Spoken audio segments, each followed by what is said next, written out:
something a little different today.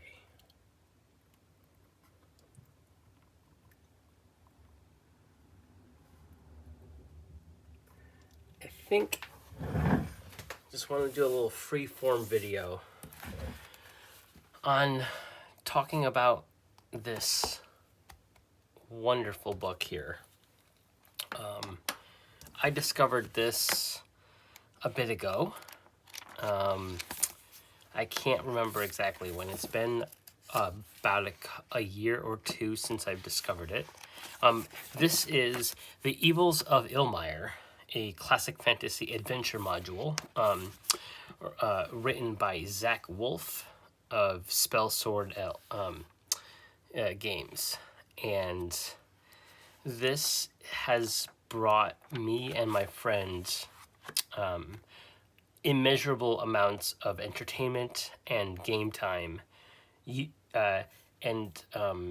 use this game in For Against Darkness, actually. And what is quite amazing is that we have been able to utilize the For Against Darkness rules and the monsters and such. But so far, we have only kind of scratched the surface. We've done a few things here and there, and I will preface that whenever I discuss things, I don't really worry too much on spoilers or anything like that. I assume people who watch content are familiar with content or want to know more about it. I have not really been a player of something and said, oh, I don't want to look at something. But when I'm a GM, or if I play something myself, solo, that is, in the RPG space, I read everything. I read this book cover to cover. And this book kind of reinvigorated my interest, rather, in adventure modules. Again, there was a time way back in 4th edition when I got back into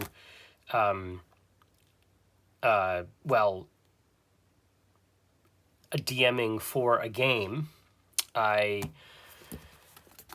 would buy an adventure module, one of many that I have in my library, and I would attempt to run it, and I would struggle with trying to soak it all up. And as any GM would tell you, soaking up all the information for a new module can feel daunting. But when a module is written in a way and has a compact size, it doesn't feel as overwhelming. A perfect example are basically all of the adventure sites for Shadowdark. Most of them fit on these wonderful cards. I just want to see if I can't find one to show. Well, I can't find it right now, and I'm not going to spend too much time looking for it. But what I find... there we go, that's better. What I find really interesting about adventure modules in themselves is that they are a wealth of just pure creativity. It is effectively the novel of our hobby. Being able to write and create an adventure module for a table to play for, several sessions or even, many years, depending on how long the module is or how big the module is.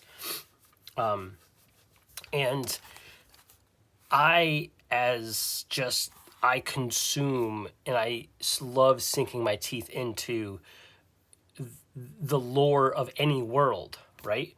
The lore of any world.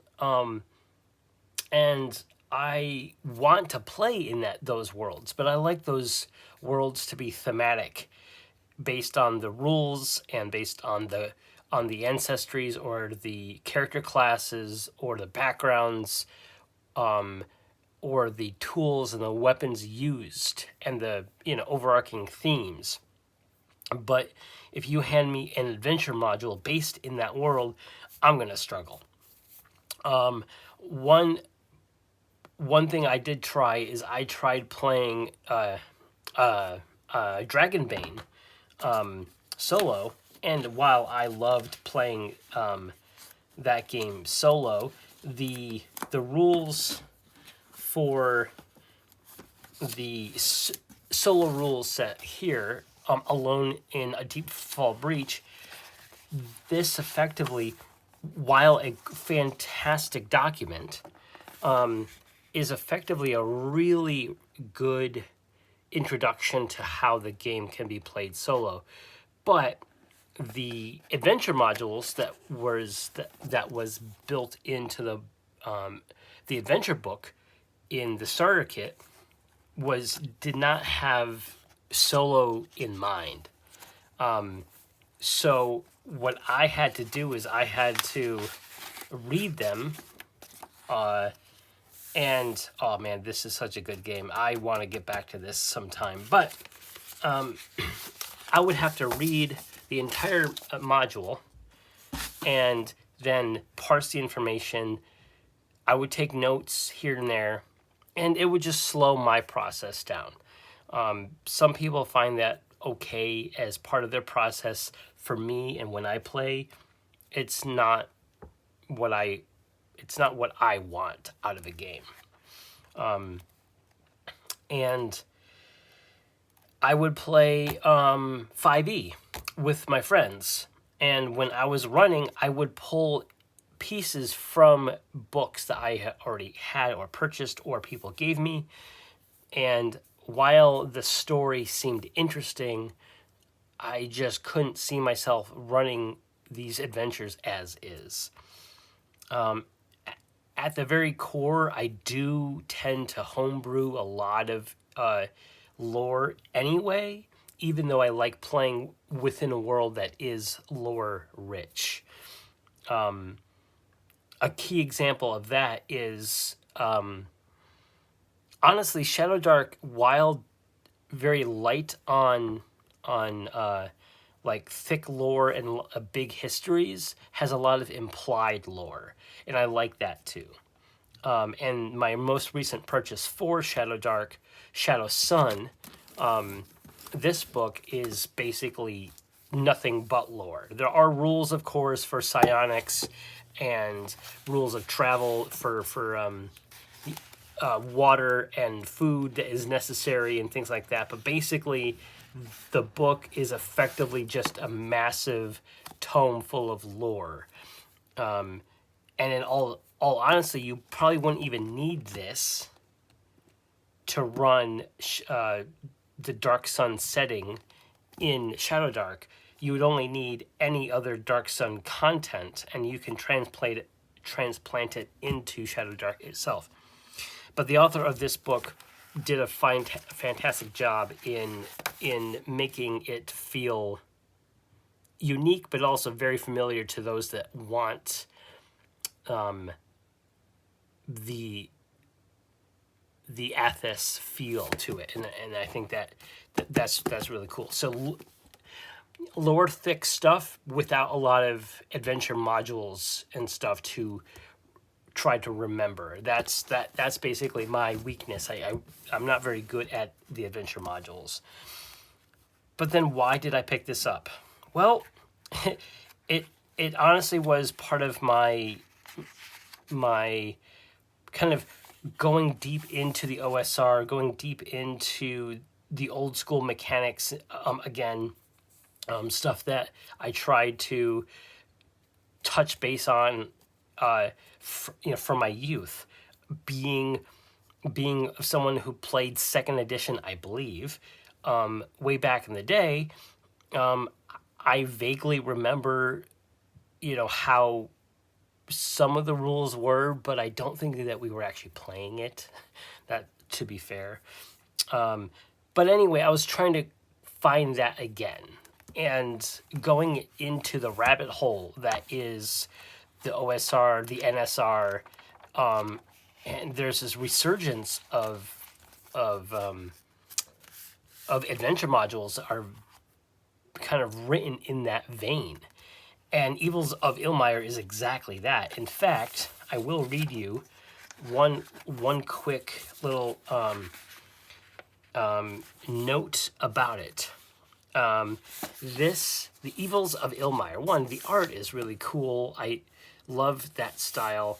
Anyway, this is an ode to classic mega adventures in compact zine format. It's based on an adventure I created back in 1998. It's been remastered and expanded into a small-scale hex crawl.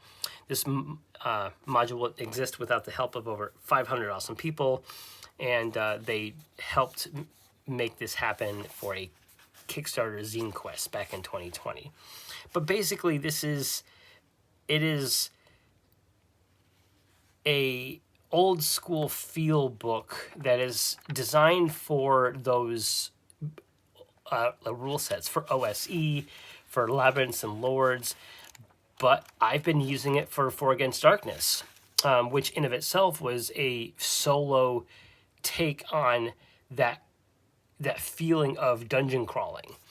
And what my friend and I have been doing is we came into the town of Ilmire here, and with our 4 characters, a wizard, a marksman, who's basically like a longbow master, a pixie, which is like a little fairy type of creature, and a paladin. And those 4 characters came into town just kind of like off of our previous Against Darkness adventures, and we decided to try to run this adventure as is. And we've been having so much fun with it. It is very well organized. There's lots of information to pull from, and kind of like the things that we talk about in solo role-playing, where there's player knowledge and character knowledge. Obviously, if you read ahead and read this from cover to cover, you're going to know a lot of information that characters and the players of those characters wouldn't normally know. And that's okay. Of course, when we play solo, we can modify things as needed. We've actually changed a few of the minor bad guys into, other characters and other monsters from Against Darkness that made sense. We turned a guard captain's lieutenant into an elephant man because that was the stat block that we found and made the most sense. So now we have the potential in our game of having an elephant man monster who has been convinced to help our team help defeat the cultists of this place. And as you can tell, I also love writing in my books. Anyone who tells you that you shouldn't write in your book, you should just, turn the other cheek and go, whatever, I'm going to do it anyway.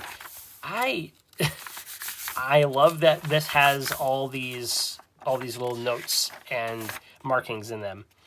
I also love to cross-reference all my pages and stuff, and I have a system of note-taking that makes sense to me.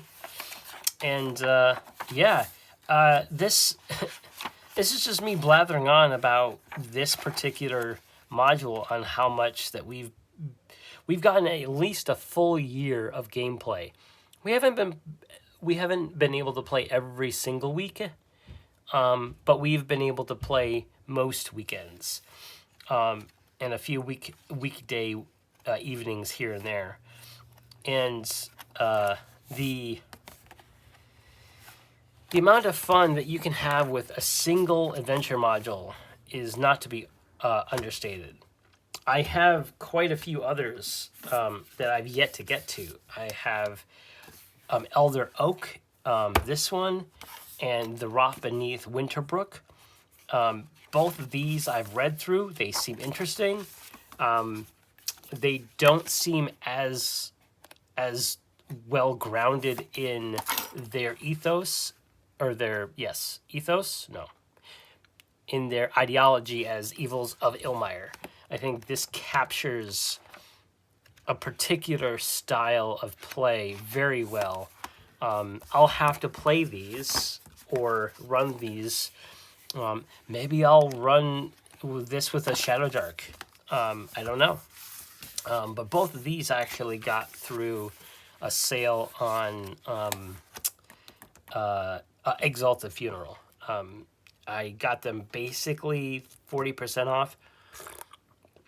So again, it's one of those sicknesses of the hobby where I see a sale and I'm like, well, I should probably pick them up because I'm probably going to pick them up anyway. And to be very honest, this one I probably would not have picked up, only because it just didn't feel like an adventure that I would have picked up anyway. But because of the price, of course, I gotta give it the old college try. So that's what happened with these two purchases. Another adventure module / rule set I picked up, Sprawlscape. This one surprised me only because, well, it's a self-contained thing. You can create a sprawling, like, mega cyber city that chews up players and spits them out.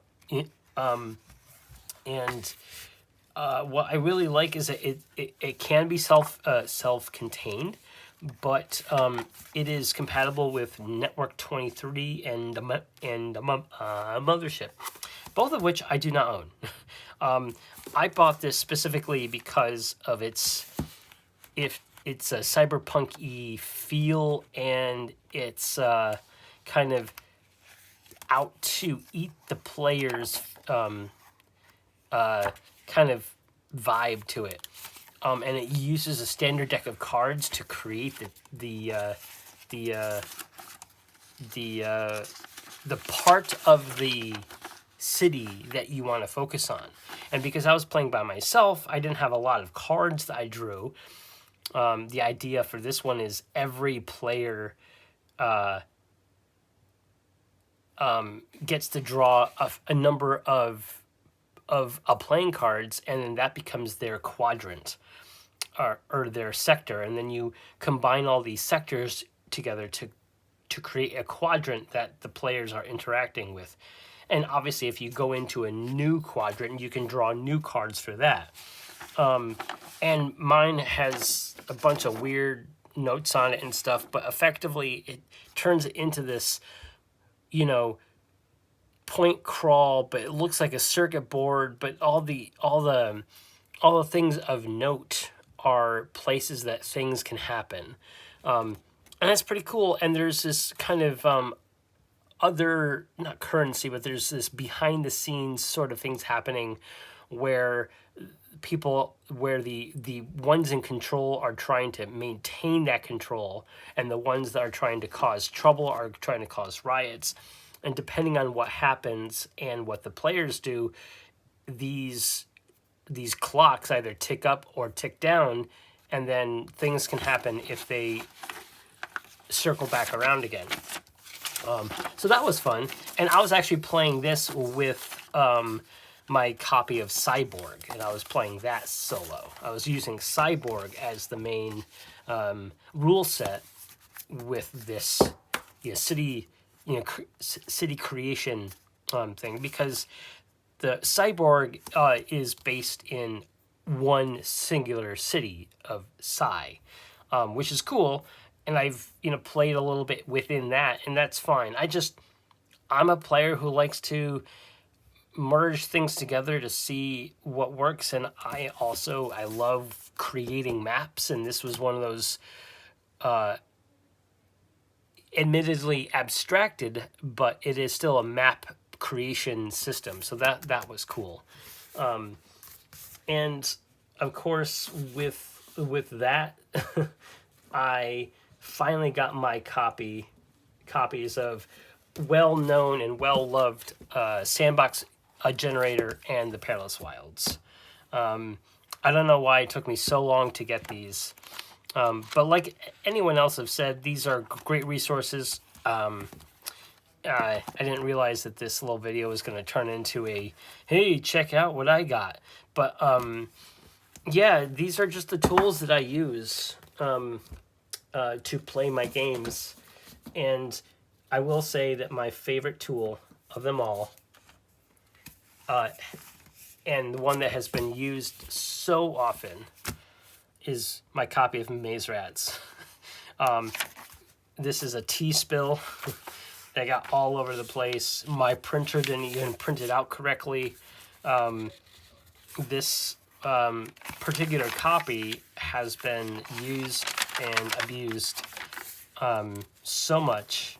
I love the spread view of this, where, again, I forget what that's called, but I think it's just like overleaf spread, where it's just everything that you need is on that spread or those two pages, and you can just open it up to that thing and you'll have most of the information in front of you. And of course, I believe this is going to be included in my Kickstarter of Knave 2nd edition. I bought the rebundled, reprinted version of this, which I think just adds art to the front, but that's fine. I've always loved Ben Milton's stuff, so I figured I'd support him further and get and I even have his older version of it as well. I had printed out a long time ago at this point. Yeah, I think this is just a random video of me discussing adventure modules and things I use and abuse for my hobby. I have some stuff coming down the line. Next week's episode of Shadow Dark has been recorded, and it's a good one. And that will be out next Tuesday, I think, hopefully. And for the next episode of Starforged and Vaults of Varn, that one will be up on Thursday. This hopefully will be up and ready to view basically as soon as I can get it uploaded. But I wanted to ask people here officially on, camera, that is, what do you want to see here? I can't believe it's been about a month since I've started doing this, and I do know how the algorithm works, and I do know how views and subscribers and stuff work in general. I've been on YouTube for a very long time. I consume a lot of it, and I've considered myself a lurker of the community for so very long. And now that I'm creating content for people to watch and possibly get some enjoyment out of, there are around 300 of y'all that have decided to at least check me out from time to time, and that's wild to me. That is absolutely wild to me. But what do people want to see? What do people want to what are people interested in? I know what the algorithm is telling me to make, but I'm going to make the things I want to make, and that won't ever change. But if I have time and if I have effort, I will sprinkle in things that the community wants, of course. So I guess with that, in this hopefully shorter episode than normal, I'll see you guys on the flip side. Peace.